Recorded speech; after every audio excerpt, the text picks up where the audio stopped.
ডাটাবেসটা create করবেন। So database create করার পর আমরা চলে আসবো আমাদের ওয়েবসাইটে, ব্লগার সাইটে। এরপরে হচ্ছে আমরা হচ্ছে ফার্স্টে হচ্ছে আমাদের ওয়েবসাইটে যেটা আছে এটাকে সিলেক্ট করব ব্লগ। এরপর হচ্ছে এডিট এইচটিএমএল চলে আসলাম।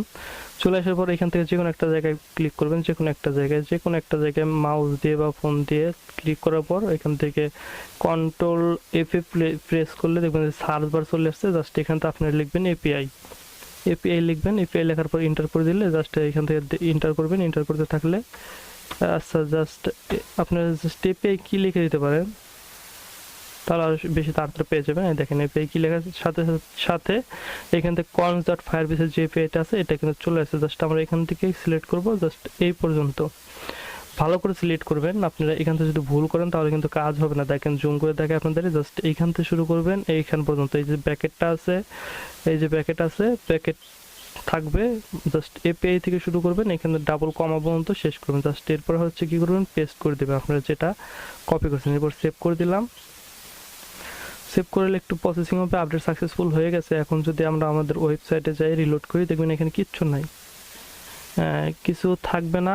আপনার ভয় পাবেন না, এখানে কিছুই থাকবে না, কারণ যেহেতু আপনার নতুন ডাটাবেস ক্রিয়েট করছেন এখানে সব কিছু প্রোডাক্ট আপলোড করতে হবে। সব কিছু লোগো টোগো যা আছে সব কিছু আপলোড করলে এখানে একটা একটা করে চলে আসবে।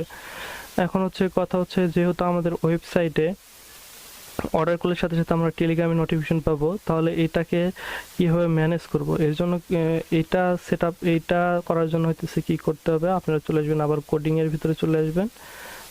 এইখান থেকে যদি ব্যাক করে ফেলেন তাহলে কি করবেন, আবার চলে আসবেন এইখানে। আবার এইখানে আসার পর যদি এডিট এইচটিএমএল ক্লিক করেন, এরপরে হচ্ছে আপনারা আবার সার্চ করবেন, কন্ট্রোল এফ দিবেন, তাহলে সার্চ বার চলে আসবে। এরপর লিখবেন টেলিগ্রাম, GRAM। আচ্ছা এখান থেকে আসলো না, জাস্ট আমি এপিআই লিখি। ও সরি, আমাদের এইটাই কিন্তু এই সেটআপটা করা নাই। টেলিগ্রামে নোটিফিকেশন যাবে না টপ আপ ওয়েবসাইটে। এটা হচ্ছে আমাদের ফ্ল্যাগফুড যে ওয়েবসাইট আছে, আমাদের অন্য যেসব ওয়েবসাইট আছে সেই সব ওয়েবসাইটের অর্ডারগুলো চলে যাবে। সো আপনারা যদি এই অর্ডারটা ফিউচারটা যুক্ত করে নিতে চান তাহলে কিন্তু আমাদের থেকে যোগাযোগ করে এই ফিউচারটা যুক্ত করে নিতে পারবেন।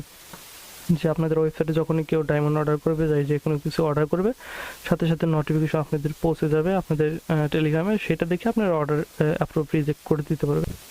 সো এরপরে চলে আসলাম আমরা হচ্ছে অ্যাডমিন প্যানেলে, সেম এডিট এইচটিএমএল ক্লিক করব। এরপরে হচ্ছে এখান থেকে আপনারা কন্ট্রোল এফ এ ক্লিক করবেন।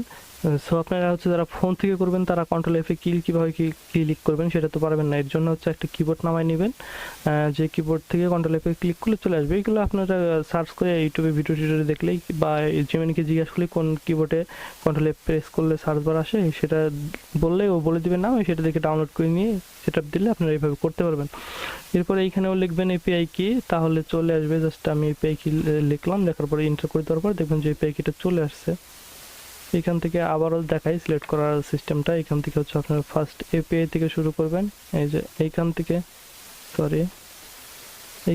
শুরু করবেন। শুরু করার পর হচ্ছে জাস্ট আপনারা এই যে এই পর্যন্ত সিলেক্ট করবেন। এরপর হচ্ছে পেস্ট করবেন।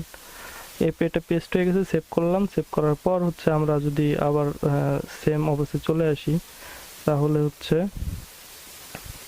দেখবেন এইখান থেকে হচ্ছে টপ আপ অ্যাডমিন যেটা আছে, কই অ্যাডমিন, এই যে অ্যাডমিন প্যানেল, জাস্ট রিলোড করলে দেখবেন যে সব ডাটা চলে যাবে, 0 হয়ে গেছে। এখন হচ্ছে আমাদের ওয়েবসাইটটা কিভাবে হচ্ছে প্রোডাক্ট আপলোড করে, কিভাবে কি করে, এগুলো নিয়ে সম্পূর্ণ টিউটোরিয়াল ভিডিও আমাদের